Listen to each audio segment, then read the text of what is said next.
కాంగ్రెస్ నాయకులు మాజీ మంత్రివర్యులు శ్రీ కేటీ రామారావు గారి గురించి అనుచితంగా వ్యాఖ్యలు చేస్తారు. సిరిసిల్ల నేత కార్మికులకు ముసలి కన్నీరు ఉల్కబోస్తున్నాడు కేటీ రామారావు గారు అని చెప్పి మాట్లాడారు. తెలంగాణ రాకముందు 2014లో సిరిసిల్ల గోడల మీద చూస్తుంటే నీతన్న ఆత్మహత్యలు వద్దు, నీ కుటుంబమే ముద్దు, ఆత్మహత్యలు చేసుకోకండి, ఆత్మస్థైర్యంతో బతకండి అని చెప్పి వాల్ మీద రాసిన కోకుళ్ళ వాల్ పెయింట్స్ కనబడతా ఉంటుండే. అదేవిధంగా నేత కార్మికులందరికీ కూడా మనోస్థైర్యం కోసము నీకు వాళ్ళందరికీ కూడా మనోస్థైర్యం కల్పించి డాక్టర్ పిలిపించి చేసి ఎన్నో క్యాంపులు నిర్వహించారు. అట్లాంటి స్థితి నుంచి వెళ్ళి తెలంగాణ రాష్ట్రం వచ్చిన తర్వాత కేటీ రామారావు గారు తెలంగాణ రాష్ట్రంలో ప్రథమ మంత్రివర్యులు సిరిసిల్ల నుంచి అయిన తర్వాత నా కాన్స్టిట్యున్సీలో ఈ ఆత్మహత్య లేనిది దీన్ని ఏం చేస్తే బాగుంటుంది అని కార్మికులతో యజమానులతో అహర్నిశలు ఆలోచన చేసి ఒక సొల్యూషన్ తీసుకొచ్చారు. ఏమని చెప్పి వాళ్ళకు ఉపాధి కల్పించాలి. ఏమని చేతినిండా పని కల్పిస్తే వాళ్ళు గౌరవప్రదంగా సమాజంలో బతుకుతారు అని చెప్పి, దానికోసం అని చెప్పి ఒక బతుకమ్మ పథకాన్ని సృష్టించినటువంటి గొప్ప నాయకుడు. నువ్వేం చేశావు? ఇది మీకు తెలియదా? సిరిసిల్ల ప్రజానికానికి తెలియదా? 3,200 కోట్ల రూపాయలు గత 7 సంవత్సరాలలో 3,200 కోట్ల రూపాయలను ఆ పథకానికి కేటాయించి కార్మికులు 8,000 రూపాయల వేతనం పొందే కార్మికులకు దాదాపు 15 నుంచి 20,000 రూపాయల వేతనం పొందే స్థితిని తీసుకొచ్చింది. ఆ స్థితిని, ఆ పథకాన్ని ఇప్పుడు మీరు వచ్చిన తర్వాత కొనసాగించకుండా దానికి గండెబాట్లు పెట్టింది ఎవరు? నువ్వు కాదా? ఈ కాన్స్టిట్యున్సీకి ఇన్ఛార్జిని అని చెప్పి చెప్పుకుంటూ సిరిసిల్ల పద్మశాలిల మీద కక్ష కట్టి సిరిసిల్ల ప్రజలకు, సిరిసిల్ల పద్మశాలిలకు, వ్యాపారవేత్తలకు ఏదైతే లబ్ధి చేకూరుతుందో ఆ లబ్ధి చేరకూడదు. వాళ్ళు ఆర్థికంగా బలోపేతం కావద్దు. వాళ్ళు ఆర్థిక బలోపేతమైతే వాళ్ళు రాజకీయంగా బలోపేతమవుతారన్న దురుద్దేశంతో ఆ పథకానికి గండి పెట్టింది నువ్వు కాదా? కేటీ రామారావు గారు ఏం చేశారని మాట్లాడుతున్నావు? నువ్వు పెద్దరుకో, అప్పరల్ పార్క్ చూడు ఒకసారి. ఇప్పటికీ 1,500 మంది మహిళా సోదరి మహిళలు పనిచేస్తూ ఉన్నారు. అదే కాకుండా పద్మశాలి కార్మికులకు అందరికీ కూడా కార్మికులను ఓనర్ చేయాలన్న ఉద్దేశంతో వర్క్ టు ఓనర్ 270 కోట్లతో ఆ పథకాన్ని ప్రారంభించిండు. ఇప్పటికీ 50 షెడ్లు పూర్తయినాయి. ఆ 50 షెడ్లు ఖాళీగా ఉన్నాయి. తీసుకురండి, సాంచలు తీసుకురండి, అందరికీ ఇప్పియండి, వాళ్ళకి పని కల్పించండి, ఉపాధి కల్పించండి. అది చేత కాదు. పథకాలను మొత్తం నిర్వీర్యం చేయాలి. ఏమనంటే బీఆర్ఎస్ వాళ్ళు ఏం చేసిర్రు? మొత్తం వ్యవస్థను నాశనం చేసిండు. కళ్ళబొల్లి మాటలు మాట్లాడాలి, పబ్బం గడపాలి, సాటర్డే సండే రావాలి, ప్రెస్ మీట్లు పెట్టాలి, తప్పుడు మాటలు ప్రచారంలోకి తీసుకురావాలి. ఇదా నువ్వు చేసేది? నువ్వేం చేస్తావో చెప్పు, ప్రజలకు ఏం చేసినావో చెప్పు, నేతన్నలకు ఏం చేసినావో చెప్పు. అంటే ఏదో శ్వేతపత్రం విడుదల చేస్తారు కదా, నేతన్నలకు ఏం చేస్తావో చెప్పు, శ్వేతపత్రం విడుదల చేయి. సిరిసిల్ల కాన్స్టిట్యున్సీకి ఏం చేస్తావో, ఈ 5 నెలల్లో ఏం చేస్తావో, ఏం చేపిస్తావో విడుదల చేయి. అది చేతగాదు. నీ కేటీఆర్ విమర్శించడం అదొక్కటే పనిగా పెట్టుకున్నావు. పద్మశాలికి ఏం తక్కువ చేసిండు?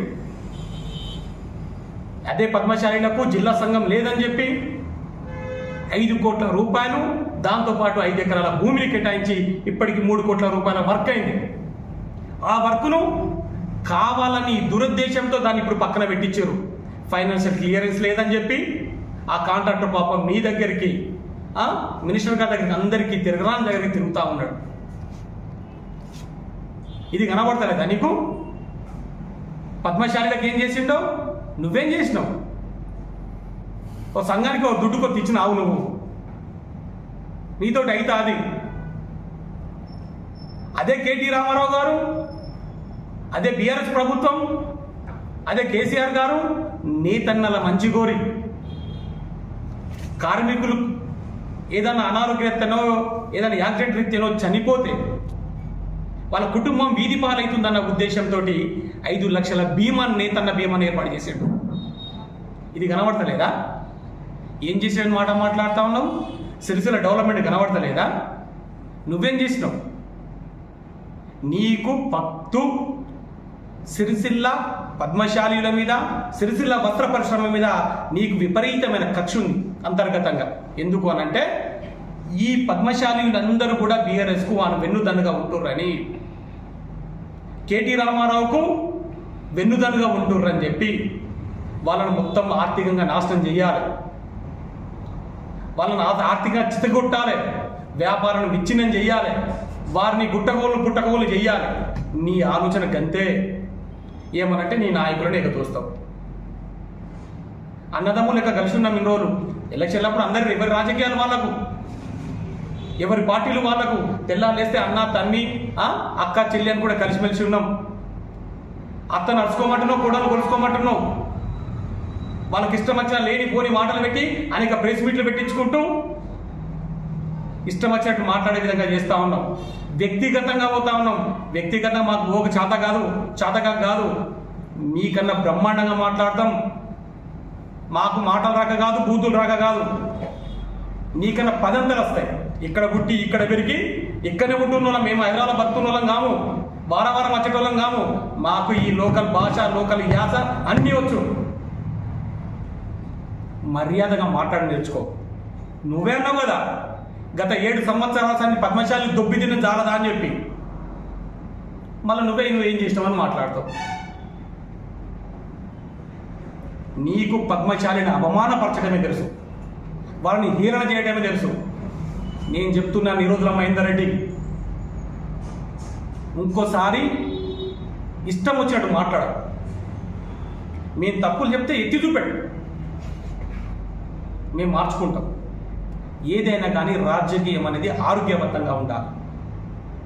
నోరుంది కదా అని చెప్పి ఇష్టం వచ్చాడు మాట మాట్లాడు. పాపడాలు అమ్ముకుంటుర్రా, నిరోధులు అమ్ముకుంటారు అని మాట మాట్లాడడం. మొన్న మా ఆసాంలో నీ దగ్గరికి వస్తే, ఎంపీ ఎలక్షన్లు అయిపోయిన తర్వాత బిల్లుల కోసం నీ దగ్గరికి వస్తే, ఎంపీ ఎలక్షన్లలో ఎవరికి ఓట్లు వేసిర్రయ్యా? మొత్తం బీజేపీకి పడ్డాయి. ఏమో బీజేపీకి బండి సంజయ్కి పుట్టినట్టు చేసిరు కదా అని చెప్పి మా ఆసంలతో మాట్లాడినావు. మాకందరికి మమ్మల్ని ఏమేమి మాట్లాడుతున్నావు మాకు తెలుసు, మా మనసులలో ఉంది. వీళ్ళు చూస్తున్నాం. ఖచ్చితంగా నీకు నీ మాటలను గుర్తు చేసే విధంగా మేము ఏ విధంగా దెబ్బ కొడతామో చూడు. పద్మశాలీలు మాట్లాడడం తక్కువ మాట్లాడుతుండొచ్చు, కానీ ఖచ్చితంగా మనసులో పెట్టుకుంటారు. ఖచ్చితంగా ప్రతిచర్య ఉంటుంది. ఖచ్చితంగా నీకు గుర్తుగా విధంగా మేము దెబ్బ కొడతామని చెప్పి చెప్తా ఉన్నాం. నిన్న ప్రెస్ మీట్ పెడుతూ ఏమని మాట్లాడానా?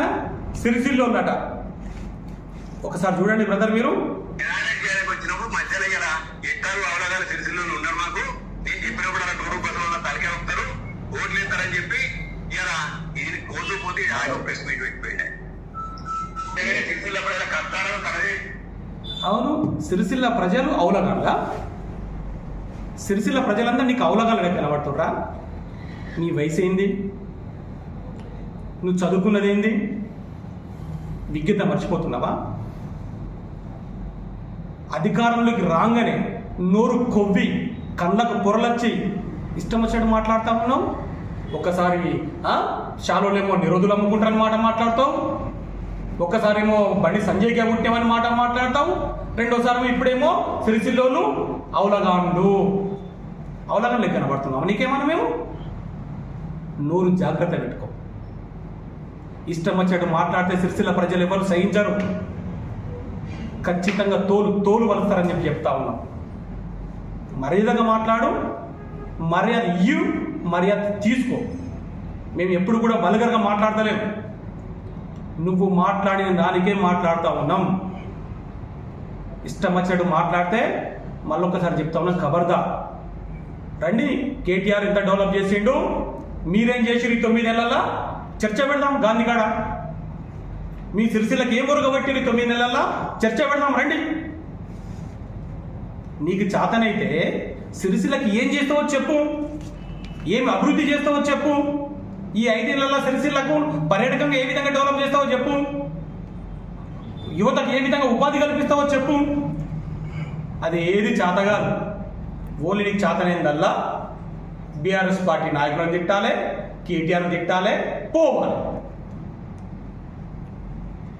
ఏమనంటే ఎవడన్నా మాట్లాడితే కేసులు పెట్టాలి, జైలుకు పంపుతానాలి. నువ్వు జైలుకు పంపుతాంటే ఏమన్నా భయపడతావా? Ready to go. ఎక్కడికంటే అక్కడికి పోతాం, కానీ ఖచ్చితంగా నిన్ను నిలదీస్తాం, ఖచ్చితంగా నిలదీసి మాట్లాడతాం. ప్రజాక్షేత్రంలో నిన్ను ఖచ్చితంగా నిలదీస్తామని చెప్తా ఉన్నాం. మర్యాదతోటి మాట్లాడడం నేర్చుకో, పద్ధతితో మాట్లాడడం నేర్చుకో. నీ వయసు ఎంతో గుర్తెరుగు, నీ చదువెంతో గుర్తెరుగు. మంచి పద్ధతితోటి మాట్లాడి మేము తప్పు పనులు చేస్తే విమర్శించు, కానీ ఇష్టం వచ్చినట్టు మాట్లాడితే పద్ధతి కాదు, పద్ధతి మార్చుకోవాలని చెప్పి చెప్తా ఉన్నాం.